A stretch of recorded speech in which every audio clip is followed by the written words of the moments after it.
packaged goods information, or if you hear me say CPG, that's what that stands for. It sounds real fancy, but it just means you're bottling or packaging food for someone to buy at like a grocery store or online from you on Amazon.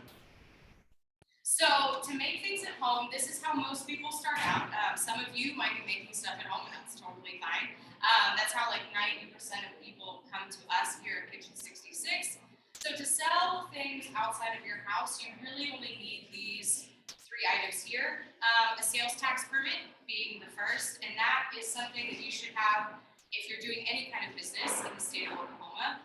That is a permit you get through the Oklahoma Tax Commission. It's about $30. The application is all online, and you'll just want to make sure that that production address is your home. And we'll talk a lot about the addresses and how they need to align with your license for some of the different stuff later on in the presentation. And you'll also need a food handler's permit. That's just kind of best practice. Just the basic one really is all you need to start. And that is all online now, so you don't have to drive to East Tulsa to go get it anymore. You can get that permit all online. It's $20. You can start and stop getting it too for like 30 days. It's very convenient, super easy. And then the biggest thing with any at-home production rule is going to be those correct labels and placards. So whenever you're selling to anyone, obviously the health department is cool. If you're making things under the Home Baking Act, as it was called before this year, but you're just going to want to make sure that it's really clearly labeled on anything you're putting your food in, that you have the statement that this product was made in a non-licensed, non-regulated by the health department kitchen. So that's just saving you from any kind of headache or lawsuit or anything like that, making sure the consumer knows that this was made in a kitchen that's not inspected by the health department and you are not a licensed company. So again, it doesn't deter many people, but that is part of the home baking rules, that you've got to have that somewhere on your product for you to fall under that act. So the Food Freedom Act, which is actually what it's called. So as I alluded to earlier, the laws around what you can and cannot produce at home drastically changed November 1 under this act. So there are a lot of things that changed, and I'm happy to answer any questions about those. But these are kind of the 3 main things that have changed or have changed the most dramatically. The first is that increase of revenue that you can make at home. So there used to be a cap of about $25,000 annually that you could earn. They have bumped that to $75,000 annually.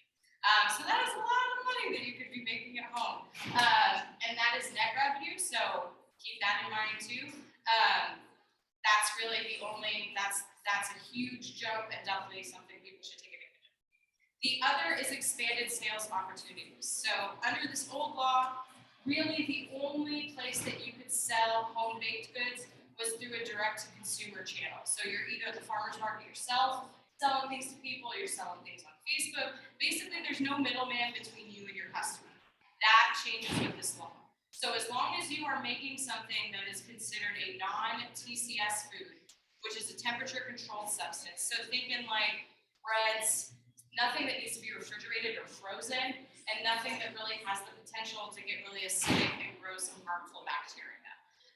So, breads, muffins, scones, those would all fall under non-TCS food, and you can actually sell those to third-party sellers. So let's say Aikens is interested in carrying your stuff.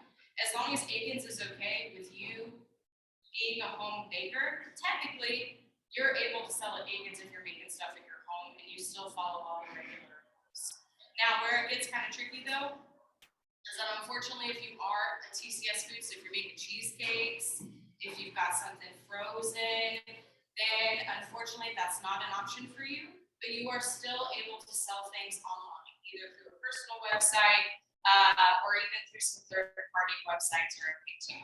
So that opens up a lot of possibility for a lot of folks making things at home.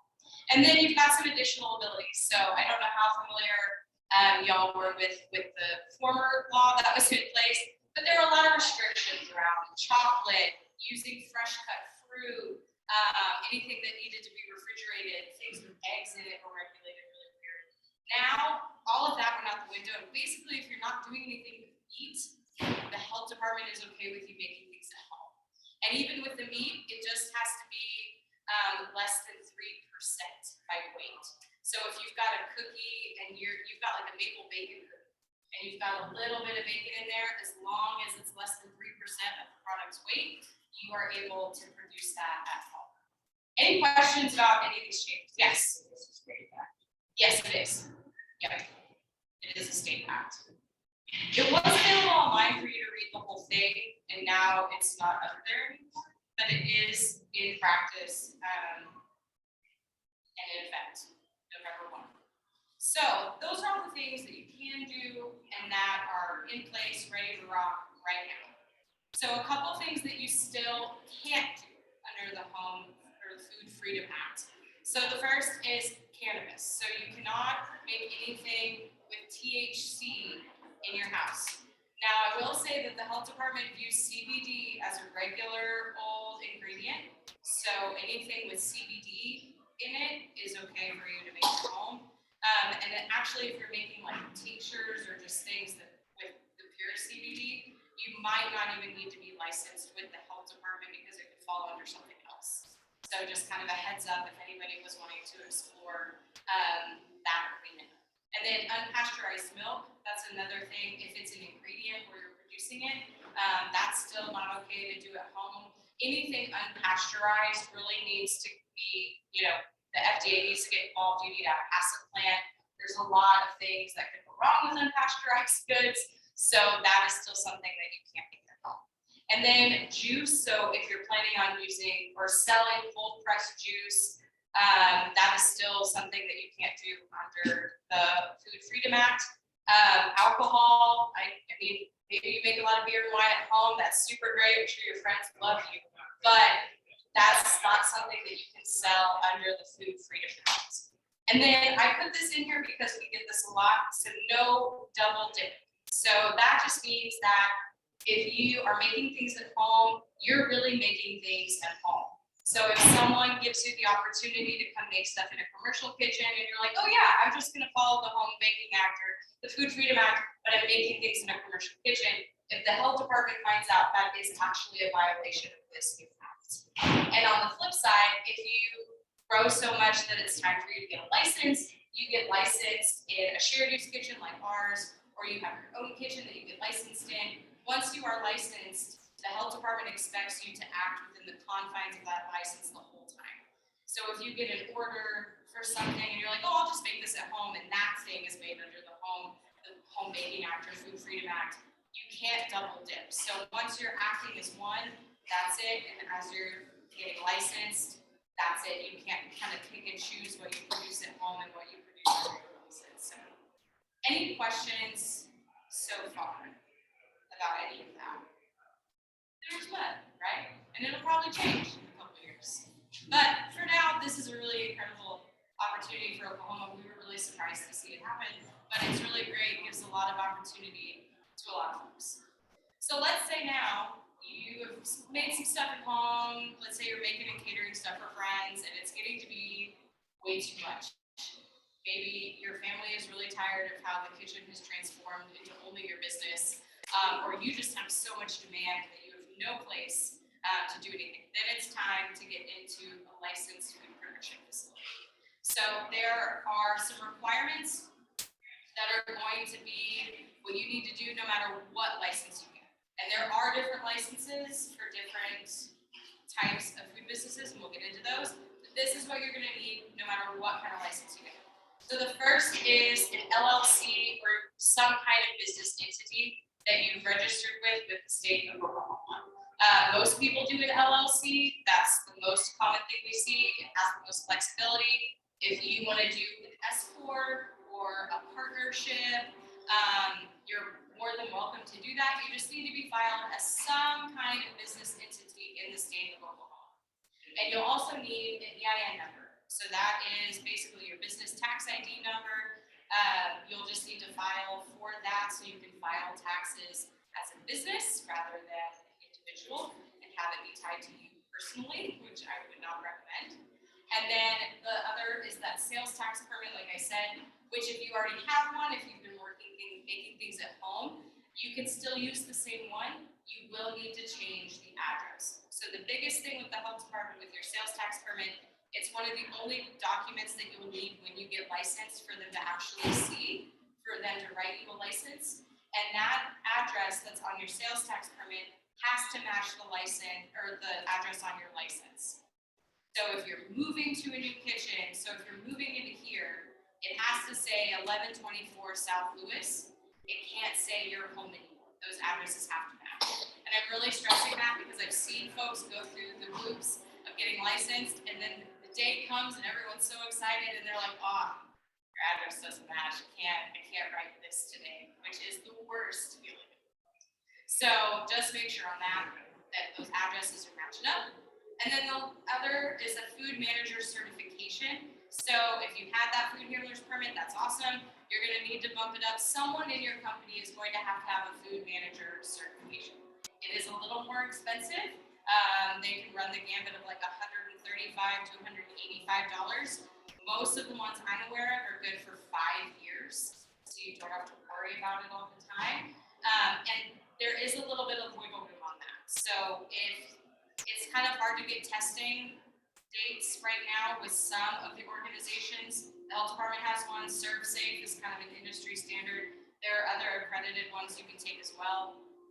If you're having trouble getting a test, that won't be the thing that holds up your license, as long as you can prove that you've signed up for a test or you promised to get it within 30 days of your license being written out. And then you'll need 2 checks, because if you're practicing in Tulsa, that means you have to pay 2 health departments. So $425 is going to go to the Oklahoma Department of Health. And then if you're practicing in Tulsa, Bixby, Broken Arrow, or Oklahoma City, you are going to have to pay an additional fee to get licensed with that specific health department. And that for Tulsa at least is $165. Most of them are in that range. I think all of them are pretty much $155 to $165 these days. So I know it kind of stinks that you have to pay more, but again, it's only for those counties. If you go up to like Osage County, it's going to be different. If you go to Coweta, it's going to be different. So I would just check and make sure wherever your permanent space is going to be that you know who all you need to get licensed with. Any questions about anything on this? Yeah, what up?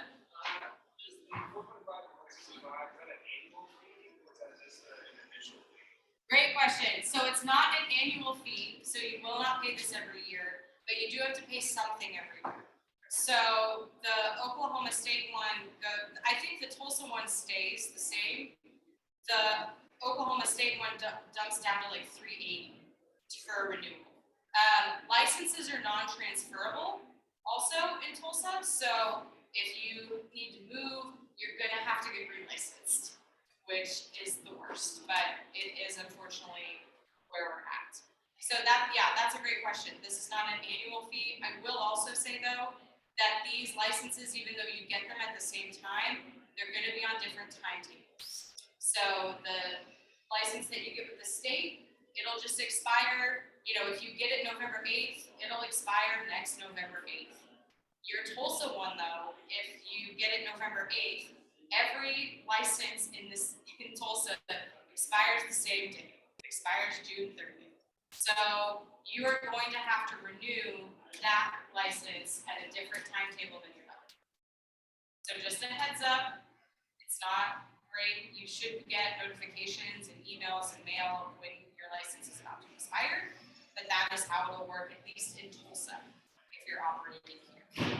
And they do prorate. So we're getting kind of into the time of the year where usually if you get licensed between December and like March, they will cut that 165 in half because you're going to have to pay it a little bit anyway. So they will prorate depending on what time of year you get that license. So great question though, there in back. Any other questions about the licensing, just basic requirements before we get into like the specifics of what y'all might do? Okay, we will move forward. So the next one we'll kind of get into that are all have really similar requirements is going to be your food service. So this means anyone wanting to open a restaurant, anybody wanting a food truck or a push cart.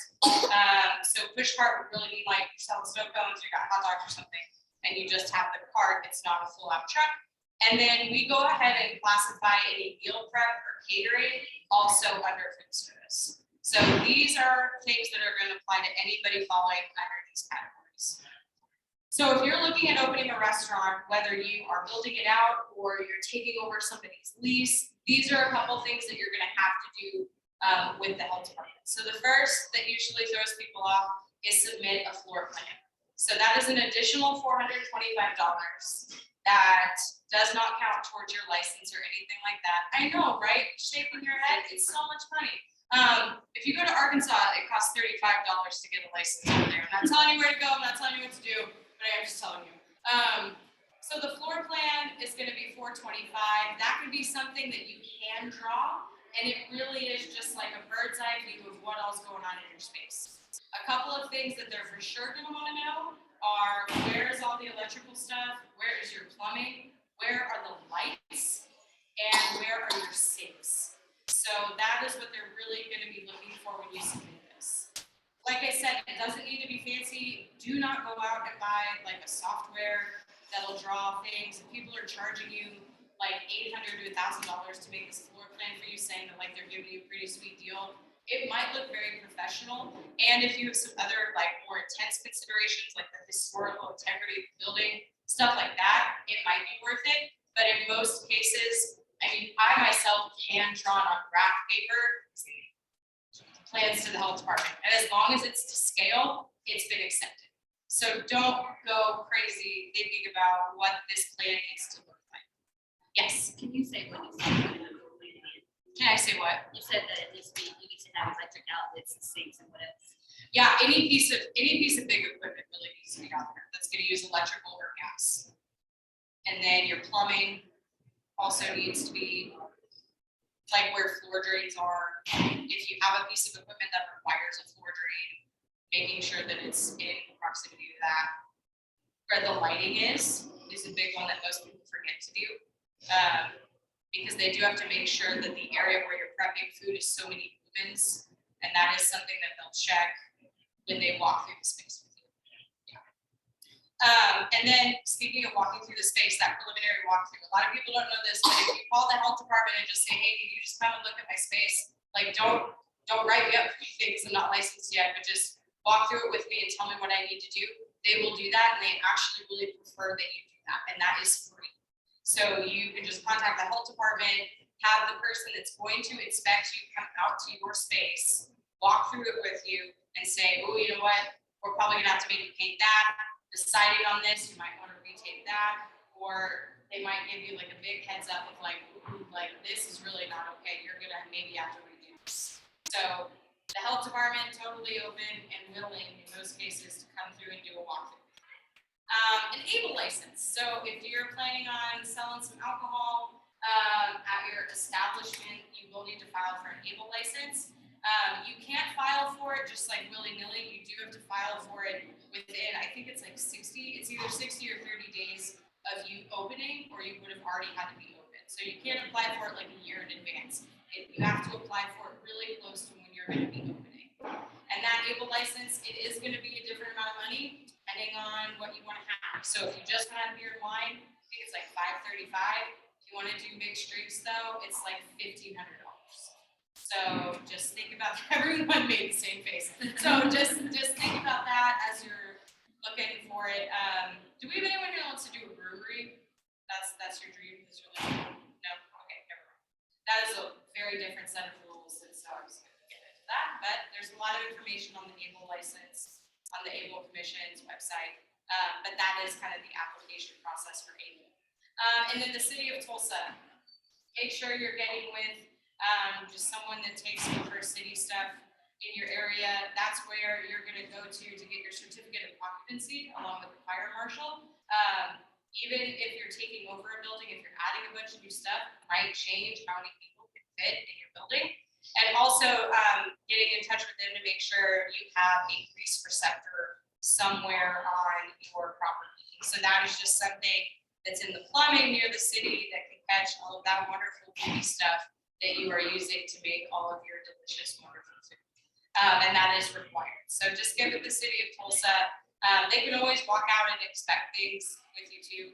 They're also going to be, if you're wanting to build or convert something that wasn't a restaurant into something food service, any zoning questions that you have, that's where you're gonna ask those questions to the city office.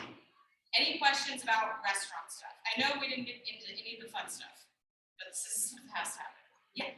Is there a BYOB law in Oklahoma at all?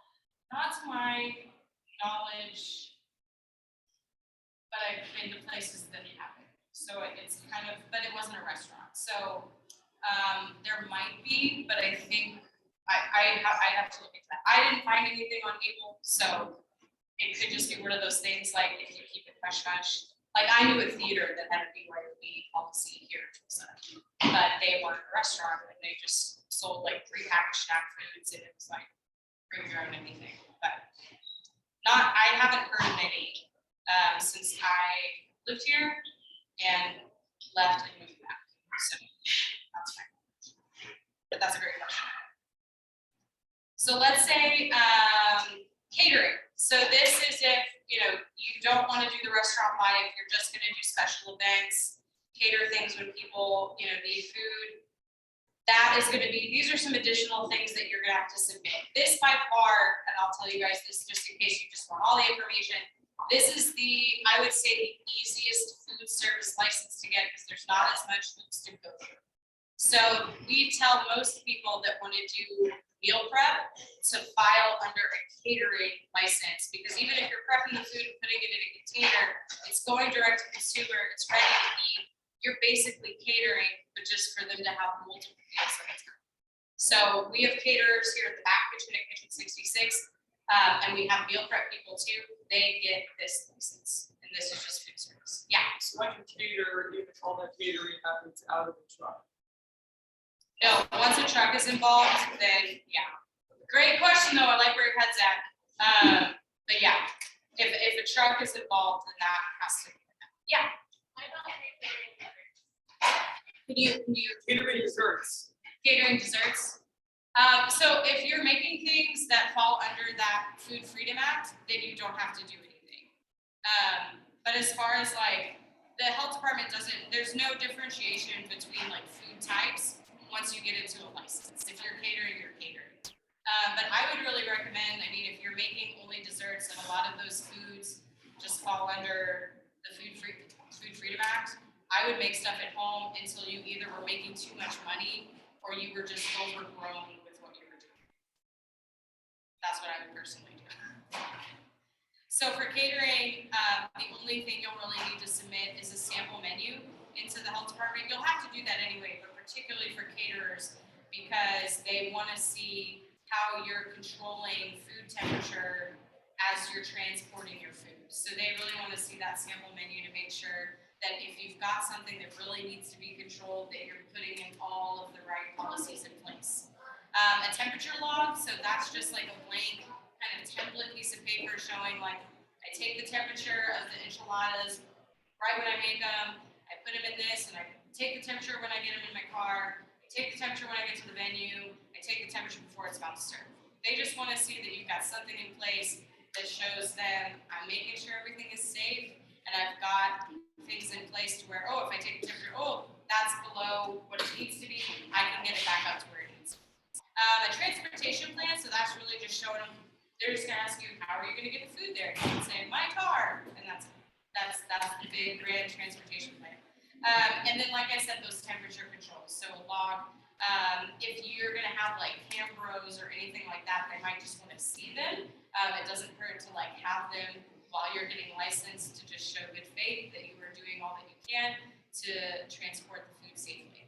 But that's everything about that catering license. Any questions? I know I had some good questions in the beginning. Any questions after hearing about what you need to submit to the health department? No. Okay, great. And now, food trucks. So we get a lot of questions about food trucks, and that's great. Here is the thing with food trucks. It's going to be a lot more like a restaurant kind of submitting process than catering. You do need to submit a plan for your food truck. So that's going to be, again, that same drawing. They're going to want to know where your wastewater is kept, where you get clean water, and how you get rid of your grease. So those are going to be the main things. So those receptors of like where the propane gets attached, if you're using propane, where the clean water tank is, make sure that you're drawing all of that in addition to the lights and the equipment and the plumbing in your food truck plan. And that is still the same cost. It's still $425 to submit that plan. Also, the timeline on getting that plan back right now, about 2 to 3 weeks. So if you don't hear anything right away, it's okay. It doesn't mean you did anything wrong. It does just take some time for the health department to get to those plans. And then the preliminary walkthrough, they do it for trucks too. I would really recommend for the truck that you definitely do that, especially if you've had your truck modified in any way, or there's been some major repairs that have had to be done. Kitchen 66 operates a food truck out on Mother Market's patio.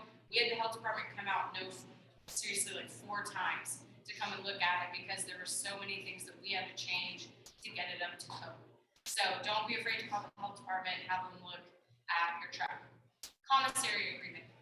So every truck in the city of Tulsa has to have a commissary kitchen.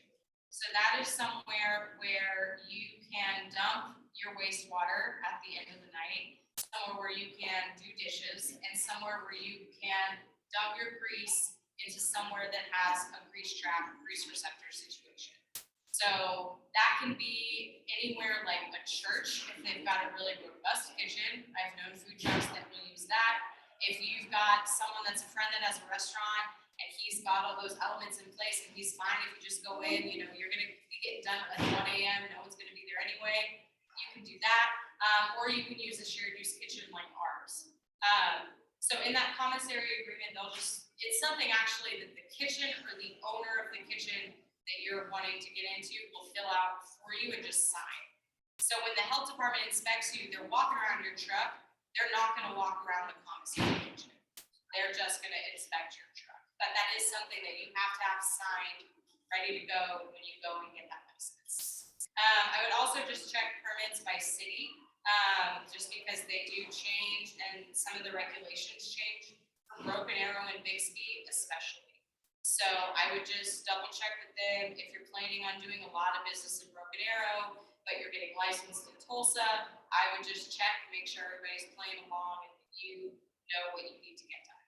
And then they also recommend you complete the best management plan. That's something through the health department. It's basically just like a little document to make sure that you know what all to do and what all you need to manage a truck really effectively.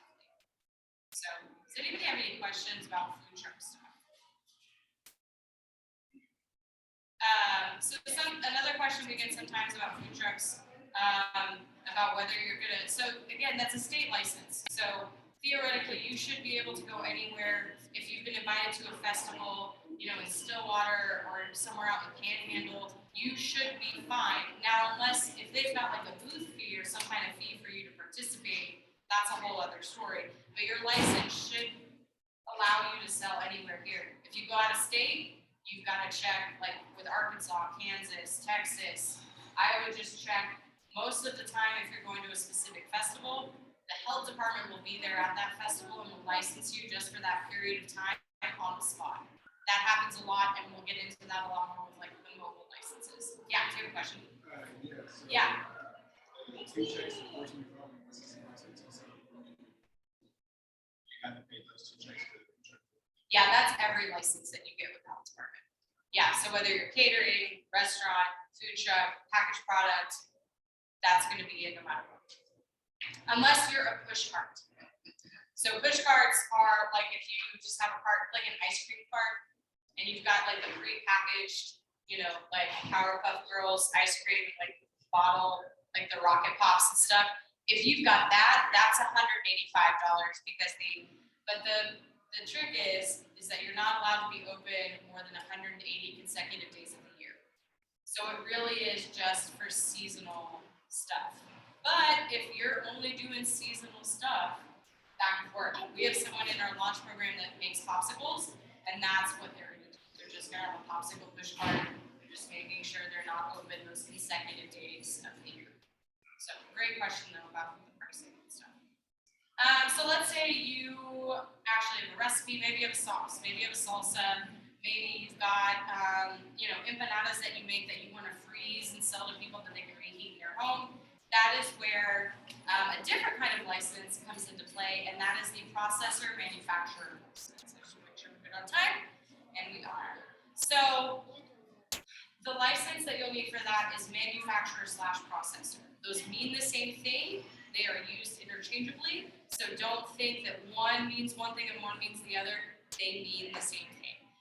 So for this one, there are going to be a lot more things that you have to submit to the health department for this guy. The first is an example of your labels. So you're going to need to make sure that the labels that are going on your product include all of the information that they require you to include. So at this level, just meaning like if you're just selling in Oklahoma, you're selling maybe at some smaller retailers in here, what the health department's going to tell you you have to have on your label is the name, the common name of the food, the weight in grams and ounces, so they need US measurement and metric, a way to get a hold of you, so whether that's a website, whether it's a phone number or social media handles, the production address you'll also need on there, and you're going to need the list of ingredients in descending order of how much they take up in the product. So obviously, like if you've got a cookie flour, it's probably going to be number one. And if you've got like vanilla, that's going to go towards the end. So in that list of ingredients, you're also going to need to call out any of the major 8 allergens. So those are the big 8. You can look them up online. A lot of the ones that bakers get in trouble with, obviously wheat, dairy, eggs, and soy is a tricky one. That is considered a major 8 allergen, so be sure to list that. Fish and shellfish are considered separate allergies, so just be aware of that. And then peanuts are considered different than tree nuts because they don't grow. So those, just a couple things that trip people up a lot, is just make sure you're listing those allergens, and they do have to be listed separately. So a couple things that you don't need on there that I didn't list that surprise some people sometimes, a nutrition panel. You don't have to have one. The FDA actually has a whole document listed of like exceptions to the nutrition panel rule. So unless you have a retailer that's asking you for that, or we have found that if you're making something really for a health conscious customer, it might be worth it to go ahead and invest in that nutrition panel. And yes, you can go to like Recipow and a lot of places online that will do it for free. Do what you gotta do. Those are great resources. They're not tested and they're not really done in a scientific setting. So I would say use them at your own risk. And once you get to that level, there's definitely places where you can go and get that testing done on your product. Not only for nutrition information, but for pH and water content, shelf life as well. Policies and procedures. So that really is just showing the health department that you have a plan for how to produce your product. If something's going wrong, you know how to fix it, and making sure that you're going through all the processes really to sterilize what you're putting the food in, and that you're controlling your food in every step of the way. So if most of them start with like, I go in and I wash my hands, and then I sterilize my jars, and I'm gonna put my jam in. So it's really that basic of an outline. So just an outline of what you're doing. A HACCP plan is going to be needed if you're going to be doing anything with an acidified food, or you're canning anything, or you're using reduced oxygen packaging. That's another one that usually requires a HACCP plan. It doesn't have to be super robust. There are really robust ones out there. You really just need to show them that these are all the things that could go wrong when I'm making my products. Pickles and fermenting, that's a big one. You'll have to do for that too. So this is what all could go wrong, but this is how I prohibit it from going wrong. That's really all you're showing with a HACCP plan. And then FDA approval. That's not something you need until like much later on. No offense, but trust me, the FDA does not care about your little business until you're getting to like a regional distribution level. And that really is just like a registration with the FDA. It's not like an additional permit. It's free to be registered with the FDA. And really a lot of those laws start coming into effect once you're starting to sell outside of your state. Which also leads us to the USDA permit. So the USDA doesn't need to get involved unless you're making anything with meat. And that is something that you have to be making that product in a USDA certified facility.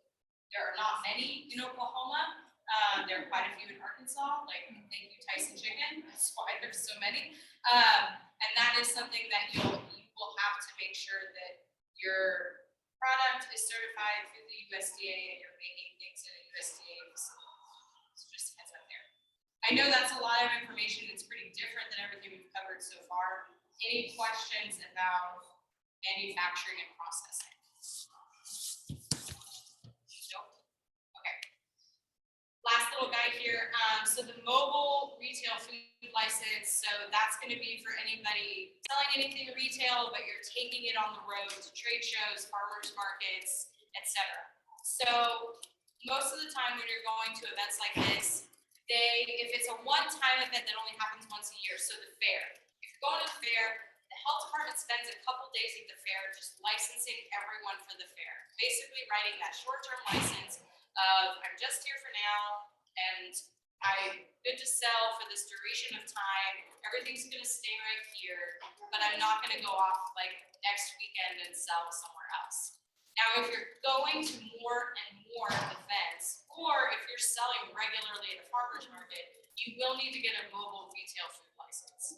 So that is somewhere that allows you to take your packaged product anywhere in Oklahoma to sell and to make sure that you're covered as far as anywhere in the state goes. So it's the same requirements that we just went over with the processing manufacturing. Most people get this license and the processor manufacturing license at the same time, but it is, you guessed it, an additional $435 plus that license.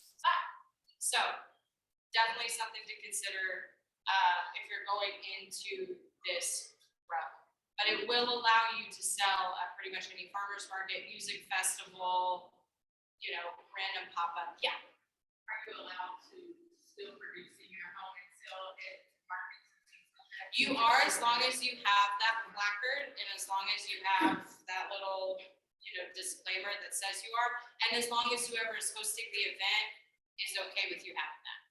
But yes, great question. Yeah, you are able to travel at least in the state of Oklahoma and sell home baked goods as long as you have that language on your product. And I would even put it like at the table where you're selling, just so it is super clear and there's no doubt. So the health department doesn't try to get you in something. But yeah, great question. Yeah. Any special considerations for your otherwise? Not yet in Oklahoma. So right now, did everyone hear his question? So anyone wanting to do a cloud kitchen or a ghost kitchen, which I'm not really sure, are people familiar with that term? Couple of nods. Okay. Basically, there's no regulation yet or special consideration or license for that. You could just be considered a food service establishment at that point. Yeah. Great question. That's a great question. So here, if you guys want to take a picture, you can come up to my laptop afterwards and take a closer up picture of this. So these are all of the websites for you to find all of this information and more. So the health department resources for food service industry are going to be right here. This is where you're going to go. This website here is where you're going to go if you're a new business filing for a sales tax permit. This IRS URL is going to be where you go for your EIN application. And then Secretary of State Filing Office, that is where you're going to file for your business entity here in Oklahoma. A lot of places, a lot of steps, but it's okay. Once you do them, most of them are done. You don't have to do them again. I'll let people take pictures, and then I have one more slide of resources for y'all, and then I'll take any and all questions. So this next slide here is just some additional resources. I went ahead and put the U.S. Patent and Trademark Office. So if you don't have a name yet and you're really, really tied to one, I would go ahead and look through that database and make sure no one else has it and they don't have a lot of trademarks around it so you don't get sued. So that is going to be a list of anyone that has that name or anything close to you, which is also important, and what level of trademark they have. So if someone in California has a name that's similar to yours, but they only trademarked it at the state level, you're probably okay to use it here. But if they have exactly your name and they're right here in Oklahoma, I would change your name. So that's just like a quick little search that you can do that can save you a lot of heartache at the beginning of your food business journey. And then graphics and logo help, we get a lot of questions about that. Some people, if you know someone that's a graphic designer, that is great, and they will certainly be a great asset to you. If you don't have someone in your life that is creatively inclined like that, these are a couple of great places to make some really easy, quick logos, graphics, menus, business cards, all kinds of stuff. Canva, great resource, we use it all the time. If you're looking for someone to design a logo for you, Fiverr, great little database for freelance workers. And then 99 Designs, which actually has not only a list of all of the designers, but you can create a contest and have people compete to get your job, and they submit little teases of their work, and then you pick the person that you like the best. So Big Dipper, actually, the ice cream place in here, that's how they got the first iteration of their logo that is still on the pints of ice cream that they sell. They got it through 99 Designs by someone, in Hungary that saw their listing and thought, oh, I think I have a vision for that, and drew it, and it was the one that they picked. And then commercial kitchen space database. So once you're ready to move forward with like a licensed kitchen space, if you don't have one that you want to build out, or you don't have a church or another office building or another restaurant that you can get licensed in, the Kitchen Door is a database of shared use kitchens all over the country. So you can look and see, let's say you don't live in Tulsa, you can look to somewhere around you, and those are going to be spaces where you just rent out, usually by the hour, what you need, and then that's what you pay. If you look there for Tulsa, Kitchen 66 is the only shared use kitchen listed right now, but we're not the only shared use kitchen in town. There is one in Broken Arrow, they're great. Next Step Kitchen is the name of them. They run basically an identical operation to ours. So that is another resource once you're ready to get into a commercial kitchen, but not quite ready to spend $20,000 or something. So that's all I got, guys. Oh, thanks. Thank you so much. Are there any questions? And it doesn't have to be about like this licensing stuff. It can really be anything. Please let it relate to food. I don't know how well I'll do with a question that's not food related. Yeah. We do, yeah. So Kitchen 66, I didn't put it in the presentation because I don't want anyone to think this is like a sales pitch. So I am the program director for Kitchen 66. My name is Rachel Reagan, if y'all miss my name at the beginning. So Kitchen 66 runs a program that is all shared use kitchens, sales channels, and business training classes. So we have a kitchen, it's actually right behind me, that we rent out by the hour. On average, stations are about $12 an hour. Or a 24-hour access facility. We give people linens, trash. You can use our dish suite. We don't call it a dish pit for morale reasons. It's a dish suite. And so we've got that facility that we have for entrepreneurs. We have the sales channels that we have. So if you're walking around in the market today, the Takeover Cafe is a pop-up space that we run where people can see what it's like to run a restaurant for a day. All you have to be in the Takeover Cafe is a food handler's permit and a bank account for us to put the money in when you're done. That's all you need. So you bring the ingredients, you bring the menu, you bring the idea. We have the POS system, we've got the equipment, and you can try it out and see what it's like for a couple days. We also have the food truck that I alluded to earlier. Same concept. If you really want a food truck, you're not sure how you feel about being cramped in there and want to get a taste of the truck life, we've got that guy here too. And then we also have the general store, built-in sales testing platform for anyone with a packaged product here in the market.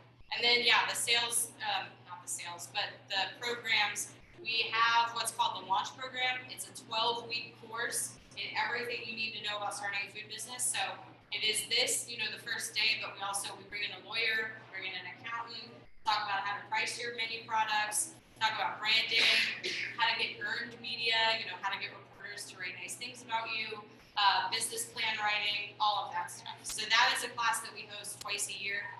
We're in the middle of our cohort right now, but applications will open for that January 1 when they should be opening. So be on the lookout if you're interested. I have my card up here if you guys have any questions. Like, You are not bothering me. It is my job to answer questions all day. So any question, big or small, as you're going through this process, don't be afraid to reach out. Anybody else have any other questions? Yes. So I was working in the restaurant industry until March of last year. Nice. Yeah. I'm wondering just how you see things changing from your perspective. Yeah, that's a great question. I'm flattered to answer that question. So I think how I see the industry changing, I think in a lot of ways, COVID highlighted some systematic existing problems in the food industry. I think people are tired of working really long, hard hours where they don't get treated very well by the public and then don't have health insurance if anything goes wrong.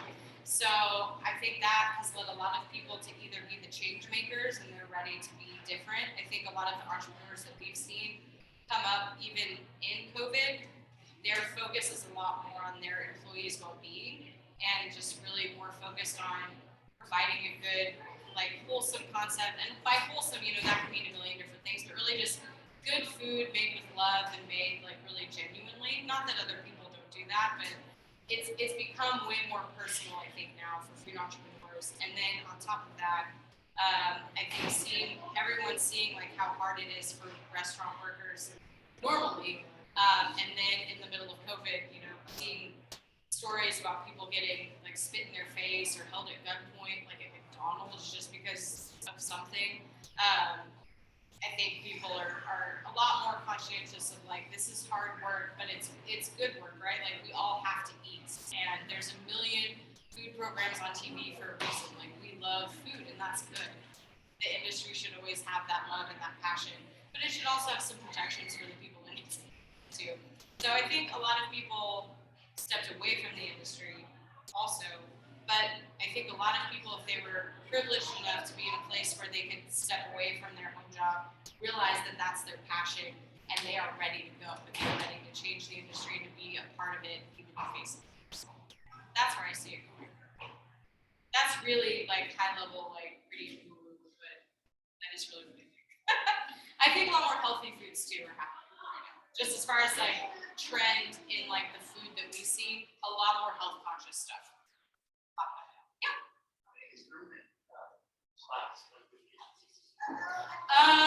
I want to say 5 now.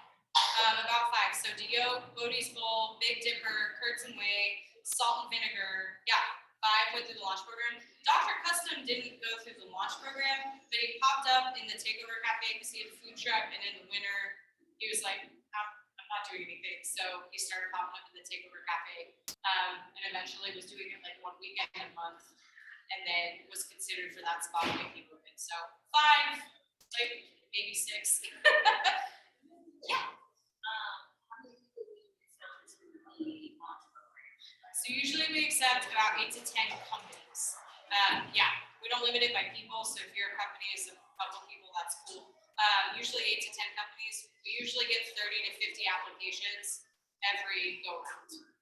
But even if you don't get into the launch program, because usually it is just a case of like, we just can't, a class bigger than about 10 becomes really chaotic, and then nobody really, it's not the best learning environment.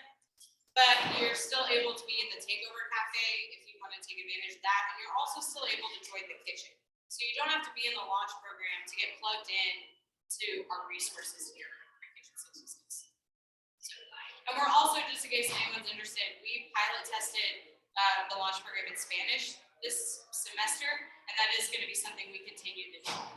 So if you know someone or are interested in that, that is going to be something available in the spring. So yeah. Well, thank you guys for all your questions. I'll be up here if you have more.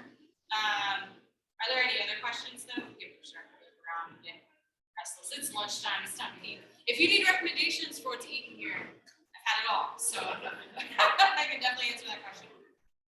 Yeah. All right, well, I'll be up here if you have specific questions or just want to chat. Have a great rest of your day, guys. And enjoy the market. Enjoy lunch.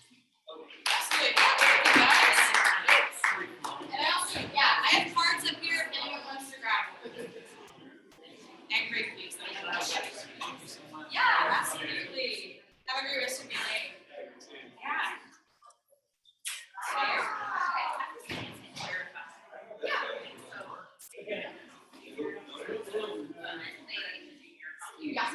little bit. A little bit. That's not what I'm saying. So